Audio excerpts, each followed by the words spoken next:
José Rodríguez y te agradecemos por acompañarnos en esta segunda temporada de Ciudad Somos. Esta es precisamente la emisión número 3. Estamos muy contentos por esta emisión, por estas 13 entregas que les hemos hecho. Les contaba en el video que sacamos a finales del año anterior que la primera temporada abordamos temas muy vinculados con el COVID-19. Un contexto complicado, un contexto duro. Sin embargo, en esta segunda temporada nos vamos a desenmarcar un poquito de este tema, no porque no sea importante, sino porque queremos abordar otros temas de interés de la ciudadanía, por supuesto, muy vinculados con la ciudad. Igual serán temas y propuestas muy interesantes y les vamos a contar justamente ahora qué vamos a tratar este jueves. Estamos con un tema muy importante, muy coyuntural. Esto es ciudad y política, es un panorama electoral sobre las elecciones de este 2021. Les recordamos que esta es una transmisión simultánea en video a través de las cuentas de Flaxo Radio, de Facebook, de YouTube y de Twitter. Además, es una transmisión cruzada con la fanpage de Facebook de Ciudad Somos S.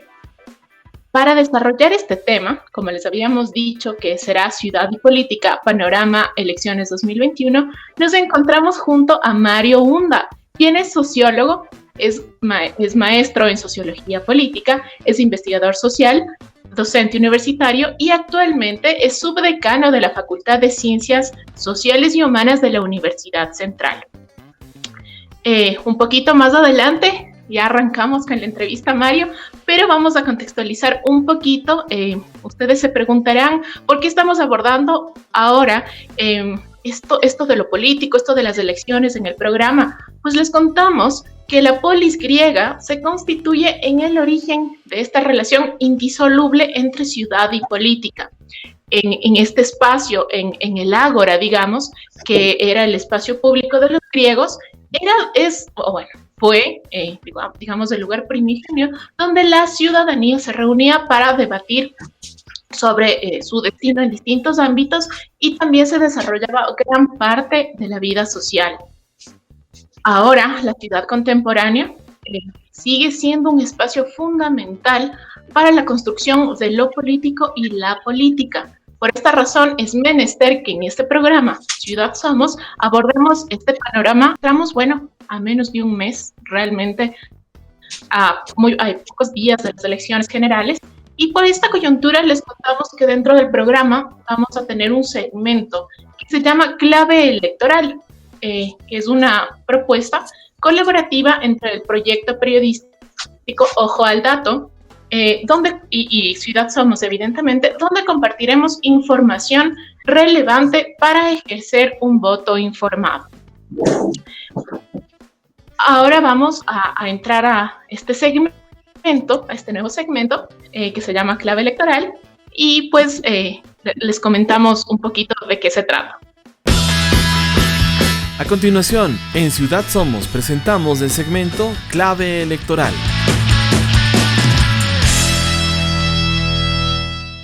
El proceso electoral para definir dignidades presidenciales, legislativas y de Parlamento Andino de Ecuador 2021 se inició el 12 de marzo del 2020. Con la aprobación del calendario electoral, el 17 de septiembre se realizó la convocatoria a elecciones, cuya campaña electoral tendrá una duración de 36 días, culminando con el sufragio de la primera vuelta el 7 de febrero y la segunda vuelta el 11 de abril de este año, 2021.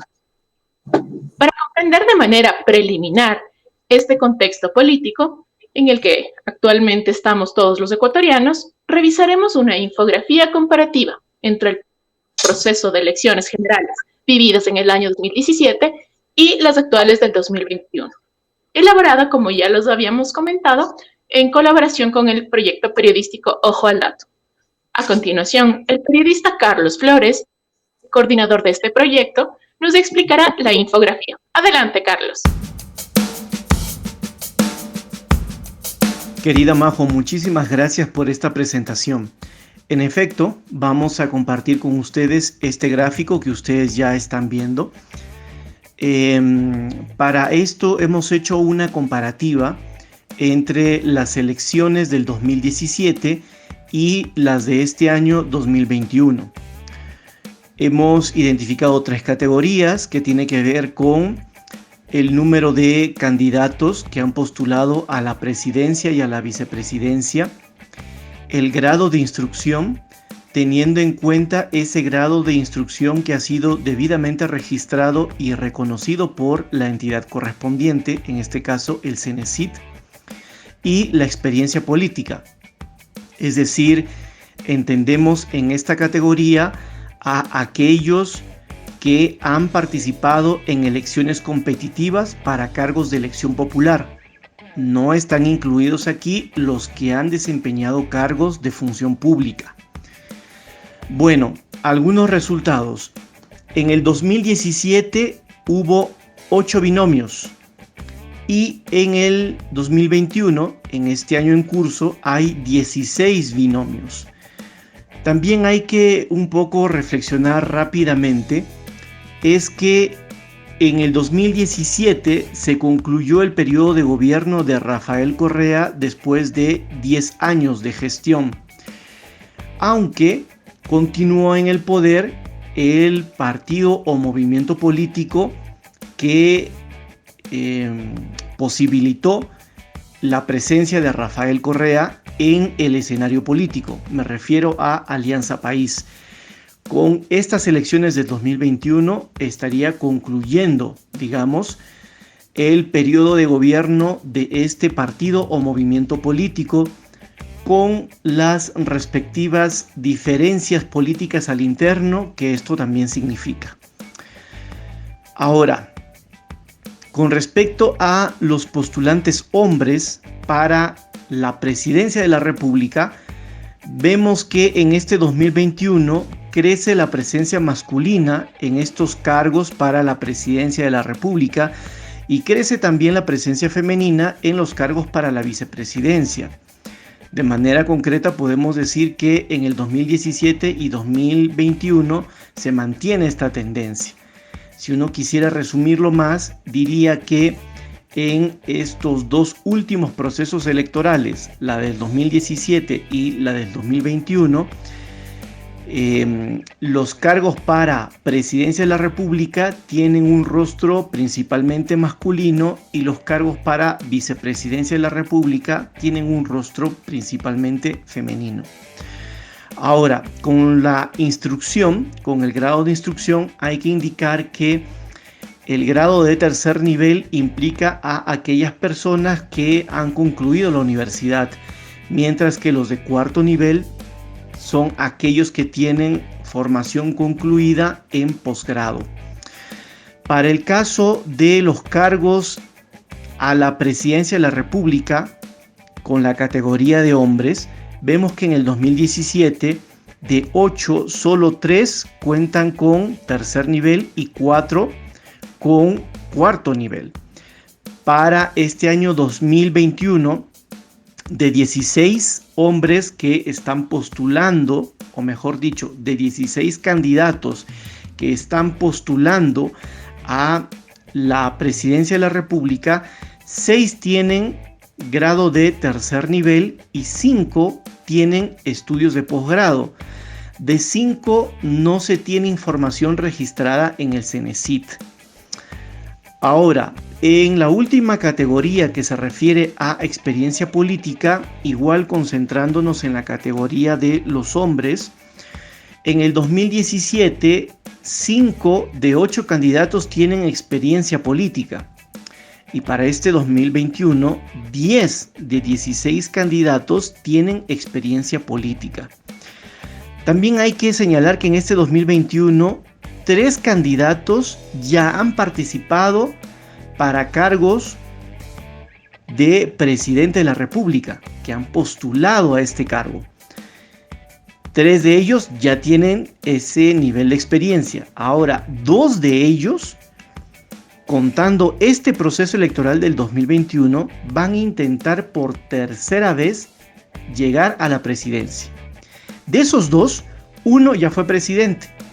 Nos referimos a Lucio Gutiérrez, quien no concluyó su periodo por derrocamiento. Ahora, Para concluir, María José, estamos hablando de experiencia política, o entendemos la experiencia política como ese conocimiento y recorrido en la gestión, competencia y negociación en el campo de la política, es decir, en el campo de las decisiones y las disputas colectivas. Bueno, esto es lo que queríamos compartirles. Sin duda ustedes, con el gráfico que están observando, pueden también obtener otras reflexiones con respecto a estos datos que hemos conseguido. Te doy el pase a ti, María José. Muchas gracias. Clave electoral. En Ciudad Somos, por Flaxo Radio.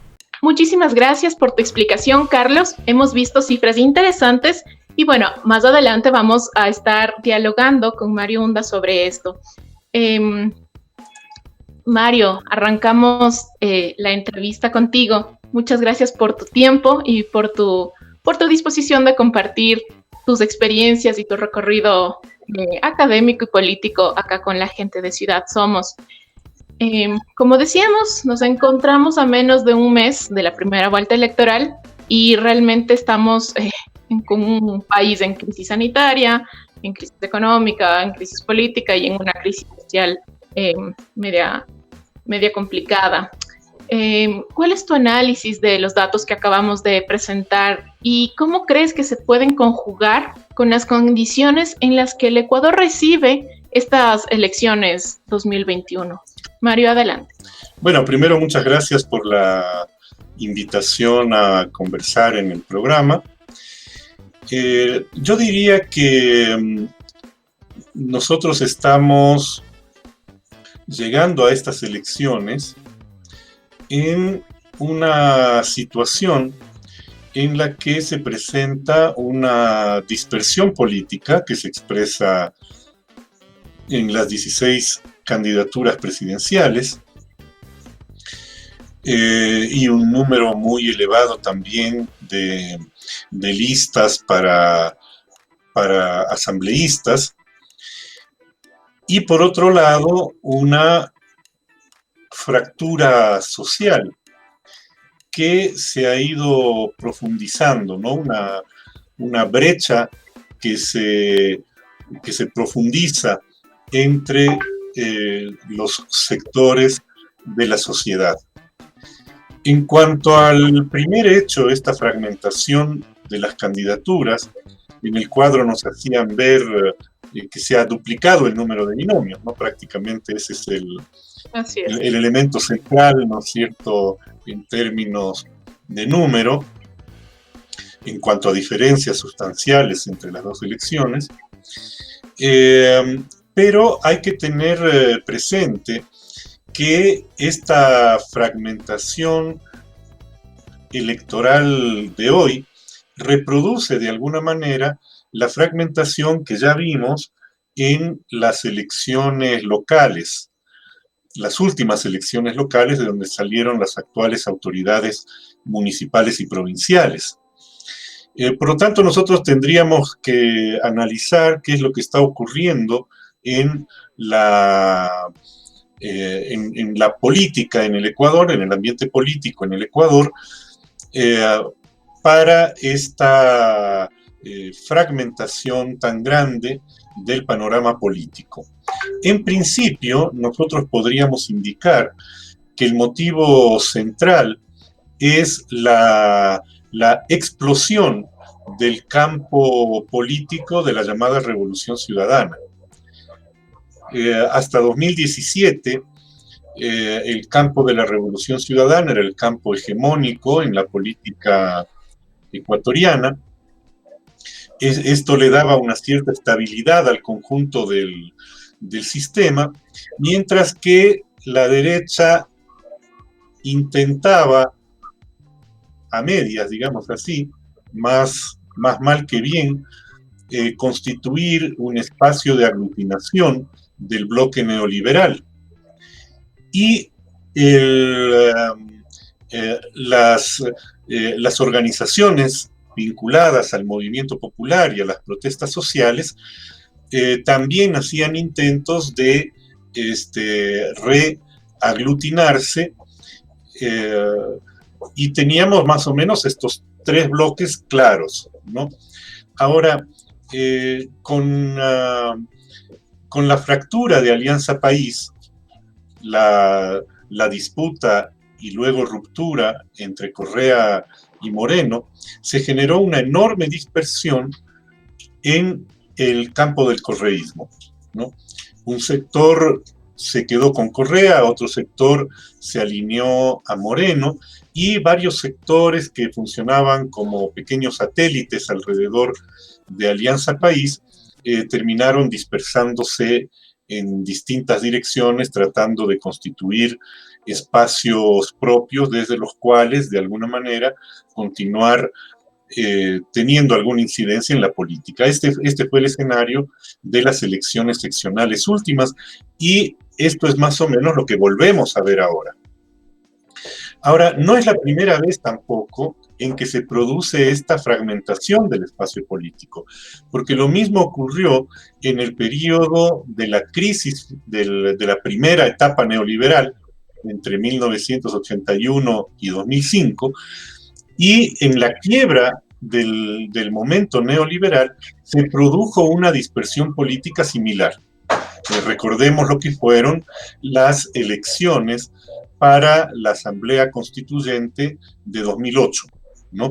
Entonces allí se expresó también una enorme dispersión, una dispersión que en cambio se debía en aquel momento al estallido del campo político del neoliberalismo, la pérdida de credibilidad de buena parte de ese campo y los intentos de reconstitución que en ese momento no dieron mayor resultado.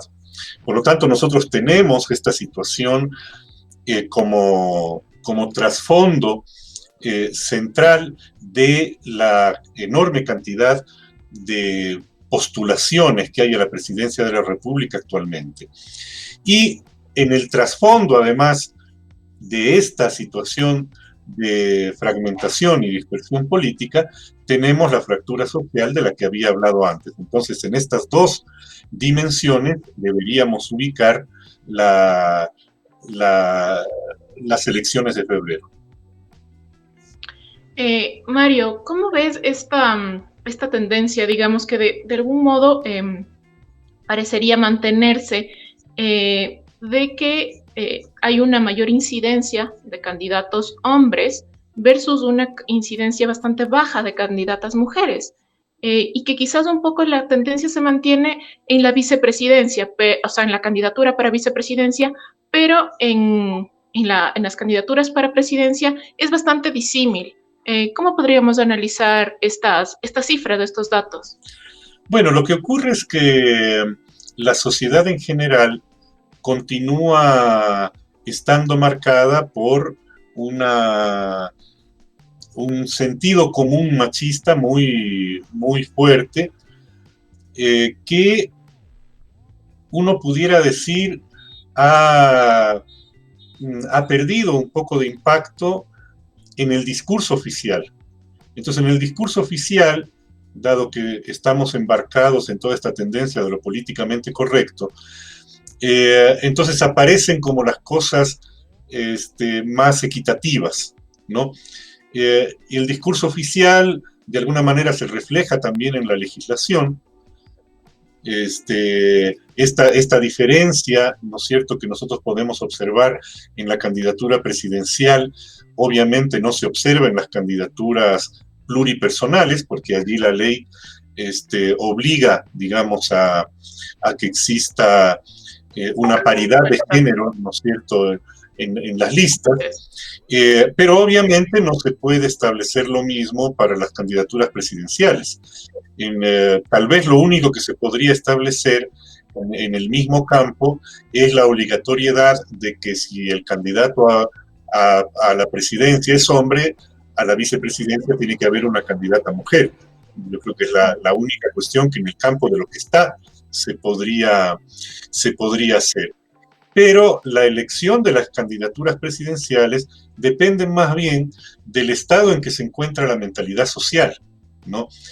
y el Estado es ese, el que muestra las gráficas, ¿no? Nosotros tenemos, yo diría, una contradicción patente entre este discurso políticamente correcto que se impone en todas partes, está presente en la política, está presente en la prensa, está presente en la academia. Esto parece conducente con una legislación que ha tendido desde 1980, desde la década de 1980, hacia una mayor equidad de género. Recordemos las reformas al Código Civil en la década de 1980, que fueron realmente importantes y de alguna manera marcaron el inicio de esta transformación en el campo de lo jurídico. Pero la realidad no es eso. Esto es como, vamos a decir, la cobertura, ¿no es cierto? Entonces, la cobertura nos presenta una determinada imagen. Ya adentro, el condumio no se ha modificado tanto, ¿no? Y esto nosotros lo encontramos en preocupantes cifras, sobre todo relacionadas con la violencia, ¿no? Entonces, la violencia doméstica, los femicidios, además, yo digo, no solamente el femicidio, que ya es una aberración, sino los modos de ejecutar ese tipo de asesinatos, ¿no? Y las condiciones en que se realizan estos asesinatos, que muestran realmente elementos de una descomposición del sentido de relación humana, que aparece medianamente oculto por las frases buenoides, ¿no es cierto?, por la legislación más equitativa, por el discurso políticamente correcto, y lo que nosotros estamos viendo es que no se ha logrado transformar plenamente las relaciones sociales a las que nos remiten estos discursos, ¿no? Nosotros tenemos una práctica muy importante de agrupaciones y colectivos feministas y de mujeres que han jugado un papel importante, por lo menos en hacer visible, ¿no es cierto?, el problema, pero es necesario que como sociedad en conjunto vayamos más allá de poner bajo la lupa algunas conductas y algunos elementos. Hay que buscar mecanismos que nos permitan ir modificando las relaciones sociales. A mí me preocupa mucho el ver cómo muchos femicidas son jóvenes, ¿no? Sí, sí. Lo que muestra que realmente no hay cambio en la sociedad. Porque si nosotros pudiéramos decir, bueno, por ejemplo, si los femicidas fueran personas de 40 años para arriba, ¿no? Y en la juventud no se vieran este tipo de fenómenos, entonces diríamos, sí, estamos en camino de una transformación, porque finalmente la generación joven va a terminar reemplazando a las generaciones anteriores. Pero si nosotros entre los jóvenes vemos conductas de violencia, violencia machista exacerbada, femicidios, ¿no es cierto?, que ya es el extremo más aberrante del machismo, vemos que no vamos por buen camino como sociedad, ¿no? Y yo creo que esta es una cosa en la que habría que reflexionar mucho y muy profundamente, porque además cosas similares observamos en relación con los niños, ¿no? O sea, la violencia doméstica contra los niños, según los datos que han aparecido últimamente, se ha incrementado enormemente durante la pandemia, ¿no? Violencias sexuales contra niños y niñas siguen campantes, digamos, parece que no hay manera de detener este tipo de inconductas en la sociedad.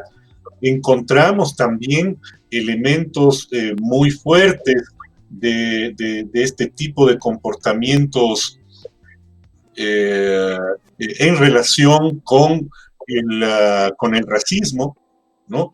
Entonces yo creo que nuestra sociedad, en términos generales, como relaciones sociales, como mentalidades sociales, como vínculos entre personas, tiene muchísimos más problemas de los que reconocemos generalmente, ¿no?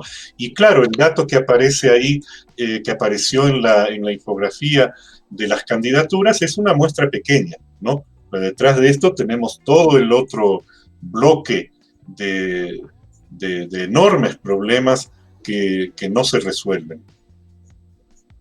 Así es, Mario. Qué interesante cómo, de algún modo, este panorama electoral se convertiría quizás en una especie de radiografía de lo que está pasando a la sociedad ecuatoriana, de lo que estamos viviendo todos los días, evidentemente en muchas áreas, ¿no?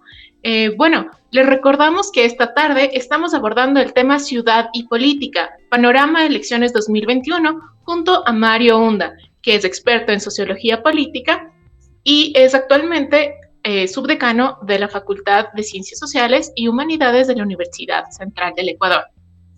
Mario, un poquito vinculando con lo que nos comentabas en la respuesta anterior, tenemos una cantidad importante, como ya habíamos visto, de candidatos a la presidencia, a la vicepresidencia y evidentemente al Parlamento andino y a la Asamblea. Después de 3 debates, en donde prácticamente no han habido como una contraposición de argumentos, de ideas, y mucho menos en términos ideológicos. ¿Cómo ves tú? ¿Qué criterio tienes cuando tú, digamos, desde tu perspectiva académica, analítica, observas las generalidades que realmente los candidatos han puesto sobre la mesa? Porque no se han profundizado sobre mecanismos, sobre estrategias, sobre metodologías para cumplir sus objetivos. Realmente vemos que son generalidades que han planteado o que han conformado sus planes de trabajo y que en muchos casos varios de los candidatos no han podido tampoco articular un discurso político. ¿Cómo ves,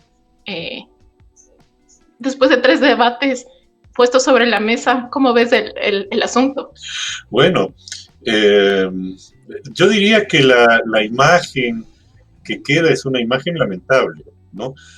Y me parece que es una imagen lamentable en parte por lo que señalabas, digamos, de las debilidades de las propuestas y de la concreción de las propuestas que se pusieron en consideración de la gente en los debates, pero por otro lado, porque el formato mismo de los debates no da para una profundización.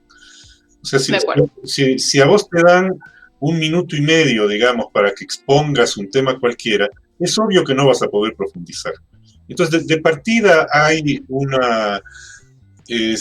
un formato que te conduce más al cliché, a la consigna,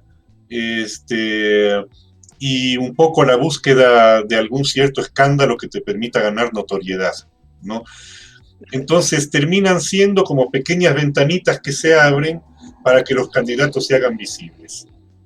Y en el corto espacio de tiempo, realmente que no hay muchas más maneras de hacerse visibles que las que presentaron los candidatos, ¿no? Y por eso nosotros también hemos tenido una campaña que ha estado marcado por esta especie de TikTok manía electoral, ¿no es cierto? Porque es lo mismo, ¿no? O sea, en un TikTok tienes un espacio cortito, unos segundos, en los cuales haces algo que te gane notoriedad, ¿no es cierto? Y lamentablemente el escenario de la discusión política está reduciéndose a eso, a ganar notoriedad. Y esto tiene que ver también con otro aspecto, ¿no? No está demostrado para nada que los debates tengan alguna incidencia en el comportamiento del voto. Si uno lo ve desde la perspectiva, digamos, intelectual, académica, o desde la perspectiva del discurso de los medios de comunicación, parecería que sí, que esto permite que los candidatos pongan a conocimiento de la ciudadanía sus puntos de vista, acercar el candidato y su propuesta a la ciudadanía, pero en realidad en las condiciones que se presentan en los debates eso es absolutamente imposible.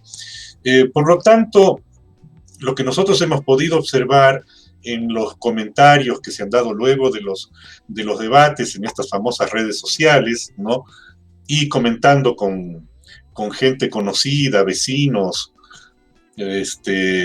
la señora de la tienda, amigos. En realidad, el tipo de debate y el tipo de actuación de los candidatos en el debate se presta simplemente para que cada grupo se refuerce en la idea que ya tenía, ¿no? Entonces, el favor a mi candidato, que qué bien que respondió, que qué seguro estuvo, que qué aplomo, que cómo le sacó el aire al otro candidato, en fin, en otros términos, por supuesto, y qué mal que estuvieron los otros son los que no saben exponer, los otros son los que no tienen ideas, los que no tienen propuestas, los que no saben cómo concretar. Es decir, es un juego, digamos, de autoencerramiento, ¿no? De alguna manera, esto reproduce esta tendencia que hemos desarrollado socialmente en las últimas décadas a vivir en burbujas que no se conectan entre sí, ¿no? Entonces, cada cual vive en una burbuja que es relativamente homogénea, ¿no? Con algunas ovejas negras por allí, y que nos convence que el mundo es tal como nuestra burbuja se muestra, ¿no? Y eso nos da una cierta calma, una cierta estabilidad, una cierta certeza para continuar con la misma conducta y con los mismos sentidos comunes y con los mismos prejuicios. El asunto es que de estas burbujas hay montones, ¿no es cierto? Y entonces el problema es la falta de posibilidades de comunicación entre ellas, que es uno de los aspectos de la fractura social que te mencionaba anteriormente, ¿no? Que es obviamente más profunda que el hecho de no poder comunicarnos. Lo que pasa es que vivimos en una sociedad que es enormemente inequitativa, profundamente desigual, ¿no es cierto? Que cada vez es más desigual, ¿no? En donde la distribución del ingreso, del poder económico y del poder político, digamos, se separan de una manera inconmensurable. Realmente no tenemos la más mínima idea del mundo de desigualdades en que vivimos. Vivimos una ficción de imagen de sociedad. Y claro, esto se refleja en esos elementos. Yo creo que esto por un lado. Por otro lado, y también lo señalabas muy bien, ¿no? El tema es que hay una crisis política, ¿no? O sea, ¿por qué no puede haber un debate político, entre comillas, racional? ¿No es cierto? Con contenido. ¿Por qué no podemos pasar del escándalo, del insulto, ¿no es cierto? Que además no es una cuestión solamente de la política, ¿no? O sea, muchas de nuestras dinámicas sociales están metidas en esa idea de que la participación es el escándalo y ganar notoriedad, ¿no? Entonces, esto atraviesa el conjunto de la sociedad, atraviesa los partidos políticos, atraviesa las organizaciones y colectivos sociales, atraviesa la conducta individual. Obviamente, todos somos parte de la misma sociedad, ¿no es cierto? Y es una sociedad que se está despolitizando, ¿no? Nosotros venimos con un proceso como sociedad de despolitización bastante agudo, conflictivo, en el primer periodo neoliberal, entre 1981 y 2005, que de alguna manera se logró revertir gracias a la resistencia social, gracias a la presencia constante de los principales movimientos sociales, en el primer momento el Frente Unitario de Trabajadores, en el segundo momento la CONAIE, en un momento intermedio organizaciones de servidores públicos que enfrentaron las privatizaciones, por ejemplo, los maestros, los trabajadores energéticos, los trabajadores de la salud, pero eso no alcanzó a generar una recomposición de la politicidad social, ¿no? Tuvimos una ficción de politización de la sociedad en el momento de la rebelión de los forajidos, la caída del gobierno de Gutiérrez, que fue básicamente la expresión de las clases medias contra el neoliberalismo, tal como las clases medias pueden entender el neoliberalismo y el poder político. De allí apareció todo el discurso de la ciudadanía, que fue recogido y aprovechado por Correa, la Revolución Ciudadana, todo lo demás. Pero la llamada Revolución Ciudadana también produjo factores de despolitización, ¿no? La concentración del poder en el Ejecutivo y en la persona del presidente, la fuerza con que se organiza la propuesta política alrededor del caudillismo, tiende a volver intrascendente la participación ciudadana, ¿no? Por eso nosotros tuvimos en el periodo anterior muchos discursos sobre participación, la participación incluida en toda la legislación de la Constitución para abajo, pero muy poca práctica efectiva de participación, ¿no es cierto? Por otro lado, el ataque del gobierno anterior a las organizaciones sociales, el decreto 16, la criminalización de la protesta social, etcétera. O sea, todo esto incide en despolitización. Para colmo, los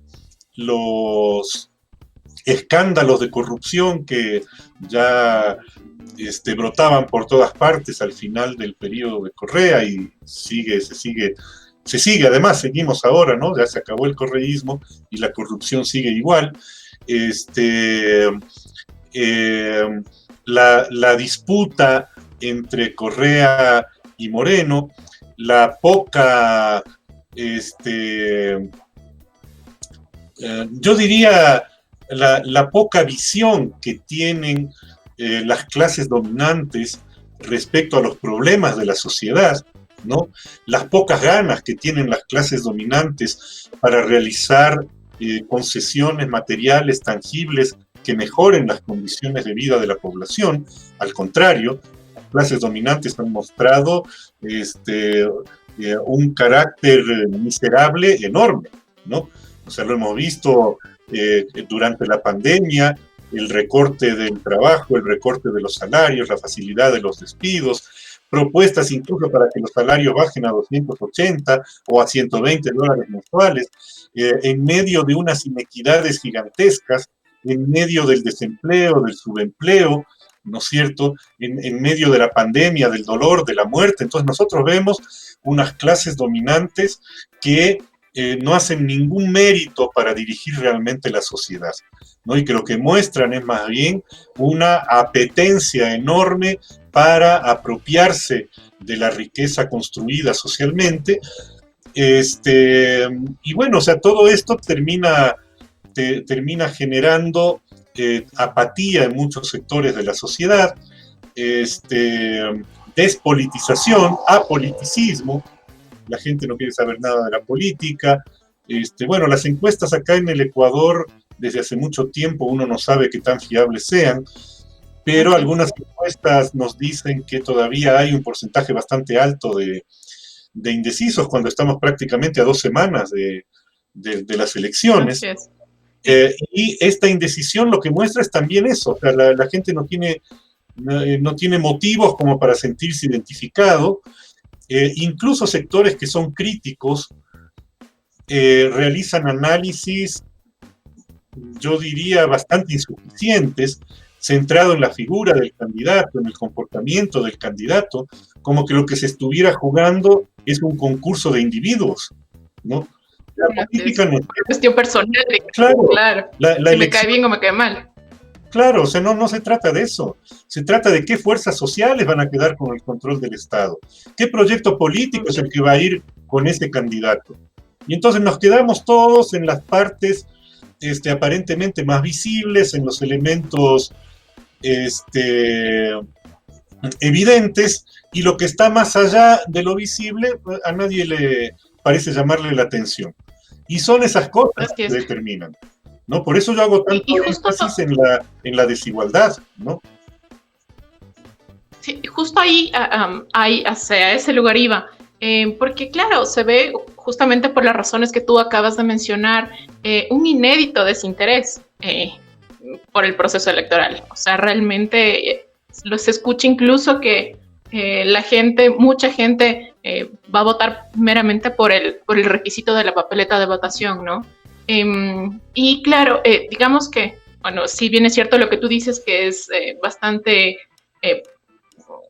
en entredicho queda estos resultados de las encuestadoras, pero digamos hasta el mes anterior, hasta el mes de diciembre, había alrededor de 66.4% de la muestra encuestada que mostraba poco o nada interés por las elecciones. Entonces, ¿cómo podría influir o cómo influenciará este desinterés al momento de los resultados? Es decir, al momento de que tú estés al frente de la papeleta, ¿cómo va a resultar?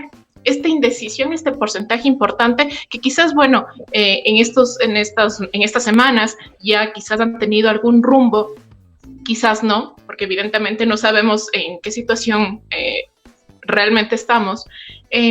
¿Cómo va a ser la influencia? ¿Cuál va a ser el resultado de esta apatía, de este desinterés realmente inédito que vive el Ecuador? Claro, bueno, una primera cosa es que esto nos pone un cierto nivel de incertidumbre, ¿no? Pero hay que ir viendo. Normalmente la gente ya faltando una semana, unos pocos días, toma alguna decisión. No es muy poca la gente que llega frente a la papeleta sin tener ninguna idea de lo que va a hacer, ¿no es cierto? Pero obviamente el tema es que los motivos por los cuales se vota son los que pierden en profundidad, ¿no? Porque el desinterés es eso, desinterés, ¿no? Incluso la pandemia contribuye al incremento del desinterés, ¿no? Porque hay también el temor de contagiarse. ¿Habrán o no habrán las seguridades suficientes en los recintos electorales? Ni las autoridades electorales ni las autoridades gubernamentales han sido suficientemente claras respecto a los mecanismos que se van a utilizar para preservar la salud de los votantes y sobre todo de quienes van a tener que pasarse todo el día en los recintos electorales, ¿no es cierto?, que son los miembros de mesa, a los cuales se les ha dicho que ellos mismos tienen que ver cómo se resuelven, que les van a pedir un certificado, pero que ellos se lo tienen que pagar. Además, cuando en esta ocasión no se les va a pagar a los miembros de mesa, en otras ocasiones se les pagó, anteriormente se ofrecía pagar aunque no se pagara, pero ahora ya se ha dicho abiertamente, no se les va a pagar, se les va a exigir el certificado de la prueba del COVID, ustedes verán cómo la sacan y en dónde. A mí me parece que es de una irresponsabilidad absoluta, ¿no es cierto? Y esto, claro, puede aumentar la tendencia a la disminución del número de votantes, al ausentismo, ¿no es cierto? Pero, como digo, no lo sabemos. A lo mejor, digamos, andando un poco los días, la gente va sintiendo que su voto va a definir algo y se entusiasma en ir a votar a pesar de las condiciones. A lo mejor no, digamos, allí habrá que ver. A mí me parece también que esta poca, no sé cómo decir, pues esta poca precaución de las autoridades frente al proceso electoral, de alguna manera es lo que hemos visto durante el manejo de toda la pandemia, ¿no? De acuerdo. O sea, ni siquiera los datos sabemos, ¿no? No sabemos los datos porque, uno, se hacen muy pocas pruebas en este país. se han hecho pocas pruebas, ¿no? Y entonces los datos son representaciones del número de pruebas que se han tomado. Entonces no podemos tener una imagen de lo que pasa en el país cuando en algunas ciudades como Quito se ha tomado muchas más pruebas que en ciudades que pasaron por problemas muy serios de pandemia como Guayaquil, por ejemplo, en donde prácticamente se dejaron de hacer pruebas, ¿no? Y en otras partes del país donde se hacen pocas pruebas, mientras en cambio en otros lugares como Galápagos aparece una inflación del número de pruebas, por decirlo de una manera. Entonces no hay una congruencia de la obtención de información para poder tomar políticas que sean congruentes con esa realidad. Y por otro lado, las cifras que nos dan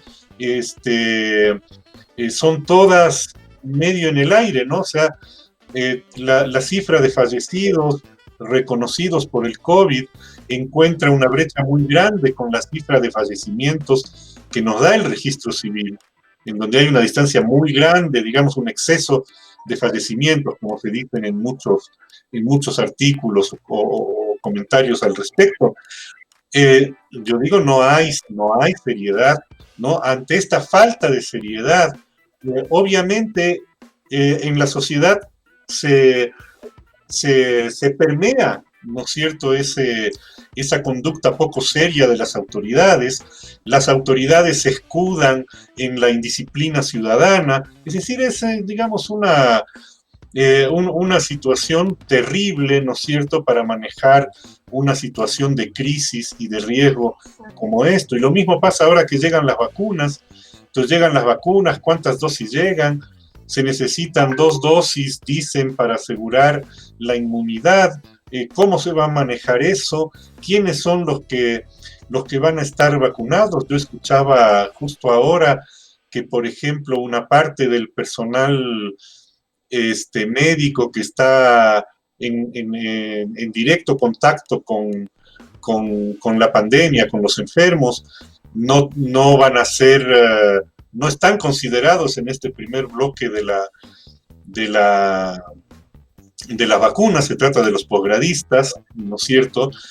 El Estado ha tenido ya desde antes de la pandemia una actitud absolutamente displicente respecto a los posgradistas, a los estudiantes de medicina, de enfermería, a los cuales se les rebajó abusivamente el estipendio poco antes de la pandemia, se despidió personal de la salud justo antes de la pandemia. Es decir, nosotros tenemos una situación que nos debería hacer reflexionar mucho sobre la sociedad en general, ¿no?, sobre la clase política, sobre los grupos que controlan el Estado y los grupos que aupan a quienes están controlando el Estado actualmente, ¿no? A mí me parece que hemos vivido no solamente por los fallecimientos, que ya es algo enormemente doloroso, sino también por la conducta de quienes deberían enfrentar la situación, una de las peores épocas de la historia del país,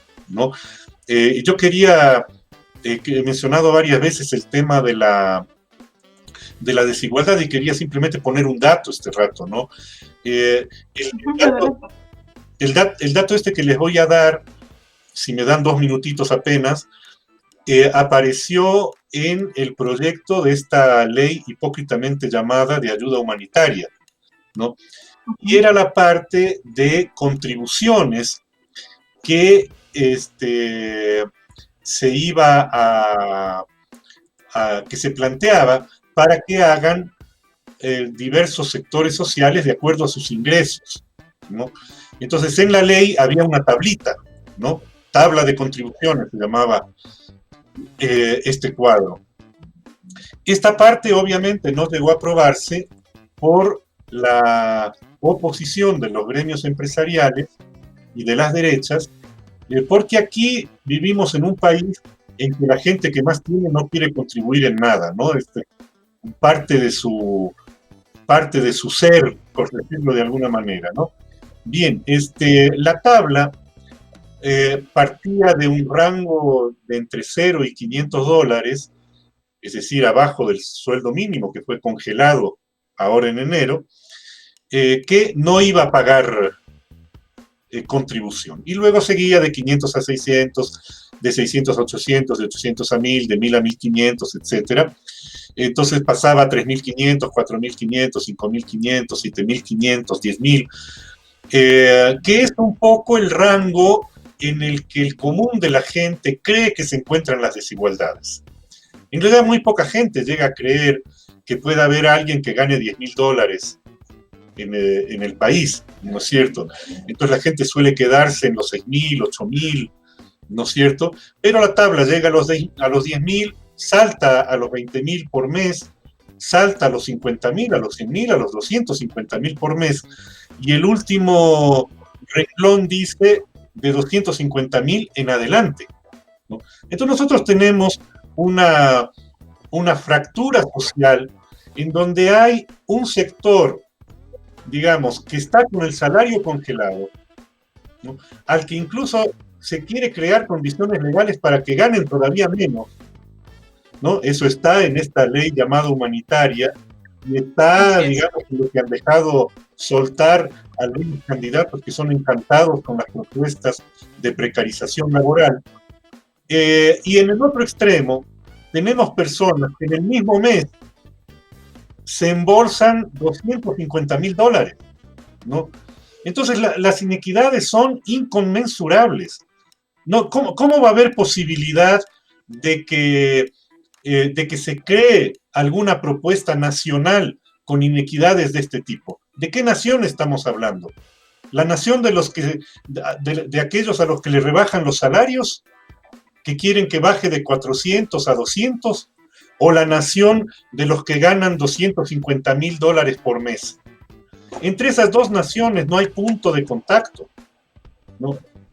Es como esas burbujas de las que hablábamos antes, en donde no podemos comunicarnos.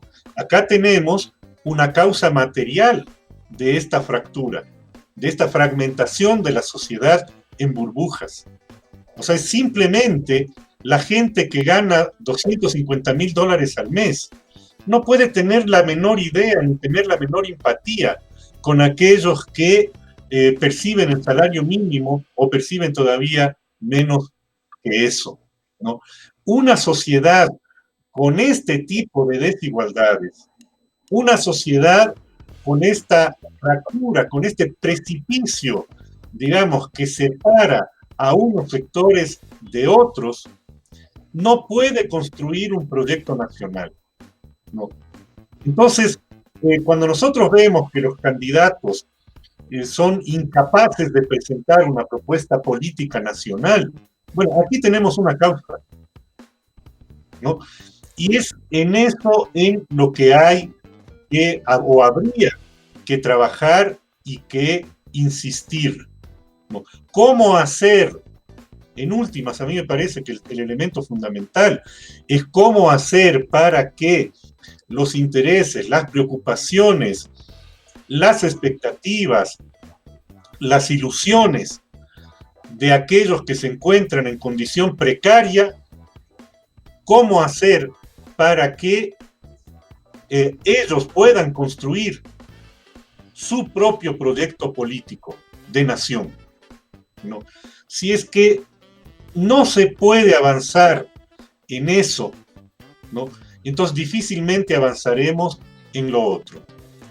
Para eso es necesario fortalecer las organizaciones sociales, fortalecer dinámicas de participación reales, o sea, no estas fantochadas de participación en la que nos acostumbraron y nos siguen acostumbrando.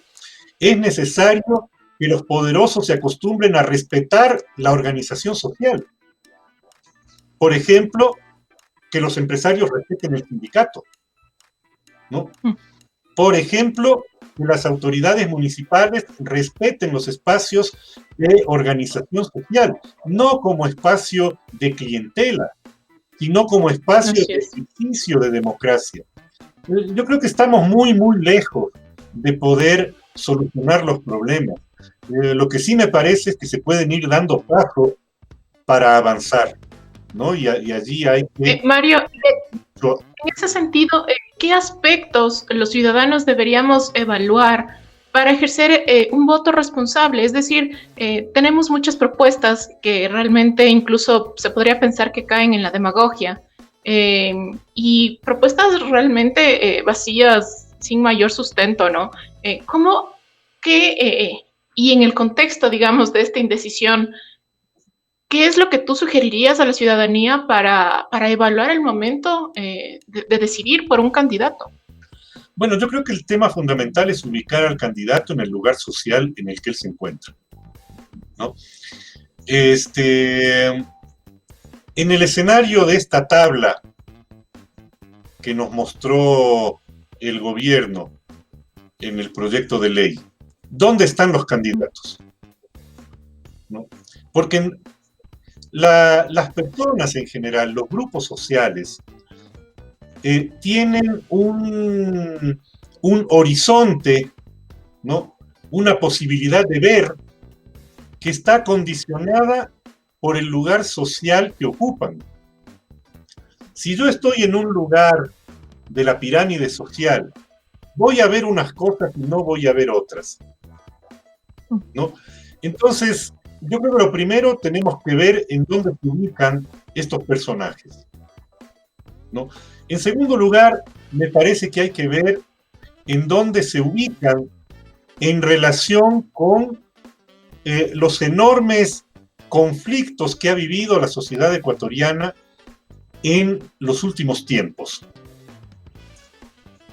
Y yo diría, en términos muy generales, si miramos el periodo desde el retorno a la democracia en 1978-79 para acá, ¿no? Hay básicamente dos conflictos que han atenazado a la sociedad ecuatoriana y que han jalonado y rasgado a esta sociedad. El primer conflicto es el conflicto por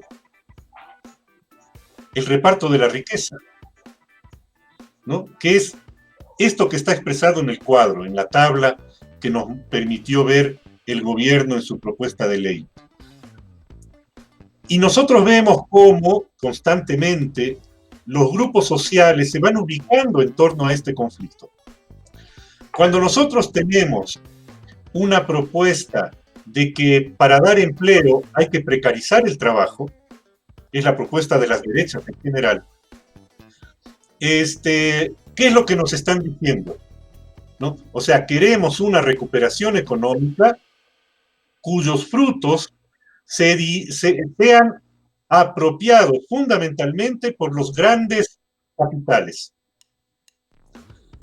Porque el salario y la condición del trabajo es el modo como las clases trabajadoras participan en el reparto de la riqueza social, ¿no? Cuando tenemos empresarios que nos proponen que el salario debe congelarse durante 3 años, lo que nos están diciendo es que quieren que esta situación de inequidad sea todavía más inequitativa. Cuando tenemos sectores de derecha, analistas, incluso candidatos, que nos dicen que es preferible que la gente gane poco, $200 o $120, pero que tenga un poco de estabilidad, nos está diciendo que quiere que las inequidades sean todavía más profundas y que la riqueza que se pueda recomponer sea apropiada por los grandes grupos del capital monopólico. Tenemos que ver en dónde se ubican los candidatos en relación con este conflicto, porque este conflicto es el que determina las condiciones y la calidad de vida de la población. Si va a haber trabajo o no va a haber trabajo. Si el trabajo va a ser de buena o de mala calidad. Si las condiciones en el trabajo van a ser decentes o van a poner en riesgo la salud de los trabajadores. Si los ingresos van a ser mínimamente decentes o los ingresos van a ser empobrecedores, precarizadores. Y cuando hablamos del trabajo, no hablamos únicamente del trabajo asalariado, no, el trabajo en general. Todas las encuestas oficiales nos muestran cómo se ha incrementado el número de trabajadores subempleados, ¿no? ¿Cómo ha crecido esto que se llama el sector informal, ¿no? Esto también es parte del trabajo. Fíjense ustedes, por ejemplo, la condición de los trabajadores informales, que son expulsados de la posibilidad de trabajo por un desarrollo distorsionado del capitalismo, que no genera las condiciones para dar trabajo real a la población que vive en el país, ¿no? Y que cuando salen a la calle a tratar de ganarse unos pocos dólares para su subsistencia y la de su familia, tienen que andar correteando, perseguidos por la policía municipal y por cualquier otra entidad pública. Entonces nosotros tenemos una sociedad que genera empobrecimiento y que no se hace cargo de eso, ¿no? Y yo creo que ahí también hay que medir a las candidaturas. Hay que medir a las candidaturas en función de la atención a los servicios públicos. ¿Cómo podemos olvidarnos que en el anterior periodo neoliberal, ¿no?, la salud pública y la educación pública fueron llevados al borde de la bancarrota? ¿Cómo podemos olvidar que en los hospitales no había nada y los enfermos y sus familiares tenían que correr con los gastos de todo, ¿no? O sea, hay que pensar, hay que analizar qué tipo de sociedad nos están proponiendo. Y el otro aspecto fundamental, el otro conflicto central de la sociedad ecuatoriana es el conflicto en torno a la democratización. Nosotros vivimos una tendencia a una democracia restringida, a una democracia recortada. El neoliberalismo recortó y restringió la democracia. El populismo de Correa hizo lo mismo, con distintas modalidades, con distintos instrumentos, pero ambos coincidían en la necesidad de que quien controle el poder político lo concentre todo y por lo tanto diluya la democracia, dejándola apenas en los jirones formales. Si vamos o no vamos a votar, si hay o no hay partidos para escoger. Pero la democracia tiene que ver con los derechos. ¿En qué circunstancias están los derechos de la población? ¿No? Ya hemos hablado del derecho al trabajo, el derecho a la salud, el derecho a la educación. ¿Qué pasa con los 200.000 niños que el propio Ministerio de Educación nos dice ahora que han desertado del sistema educativo? ¿No? ¿Qué pasaba con los niños que en el periodo anterior eran obligados para ir a las escuelitas del milenio, ¿no es cierto?, a caminar largos trechos porque se desaparecieron las escuelas que estaban más cercanas a su lugar de residencia? Entonces, bueno, todas estas cosas nosotros tenemos que poner en la balanza, ¿no? ¿Qué pasa con aquellos que nos dicen que haya mayor libertad para portar armas? ¿No es cierto? Como que el tema de la delincuencia fuera un problema de ver quién echa más tiros. Si echa más tiros los delincuentes o echa más tiro la policía, ahora echa más tiro la población civil. Pues no puede ser que nosotros tengamos una sociedad que se guíe por este tipo de parámetros. Miremos lo que pasa en la sociedad estadounidense, donde hay esa libertad de portar armas y donde cada tanto se producen asesinatos masivos, ¿no es cierto? Entonces, ¿cómo se mira la delincuencia? ¿Cómo se mira el problema de los migrantes? Se escuchaba en el debate algunos candidatos que emocionados decían que iban a expulsar a los migrantes venezolanos. Pero, ¿y el problema entonces en dónde se ubica? Nosotros somos una democracia de xenófobos, ¿no es cierto?, con la cantidad de ecuatorianos que están de migrantes en Europa, en Estados Unidos, en Australia, en el Japón, en otros países de América Latina. Entonces a mí me parece que tenemos muchos elementos como para mirar a los candidatos. Y sobre todo yo diría, para terminar, y es como yo voy a definir mi voto, ¿no es cierto? Frente a estos conflictos centrales del reparto de la riqueza y de la democratización, se han constituido tres bloques durante todo el periodo neoliberal, el gobierno de Correa y los 3 años y pico que llevamos de este desgobierno de Moreno, ¿no? Y estos tres bloques, y allí se ubican todas las candidaturas, ¿no? Un bloque es el bloque neoliberal, el bloque que nos propone las medidas de ajuste, las medidas de precarización laboral, ¿no es cierto?, como respuesta para salir a la crisis, que quieren aumentar la represión, ¿no es cierto?, recortar la democracia. Ese bloque es un bloque que está aglutinado alrededor de la alianza fundamental entre los capitales monopólicos y el Fondo Monetario Internacional, y que tienen su candidatura principal en el señor Lasso. El otro bloque es el bloque del populismo correísta. El populismo correísta nos ofreció mejorar las condiciones de vida de la población, algo hizo en ese andar, pero sobre todo persiguió a las organizaciones sociales, ¿no?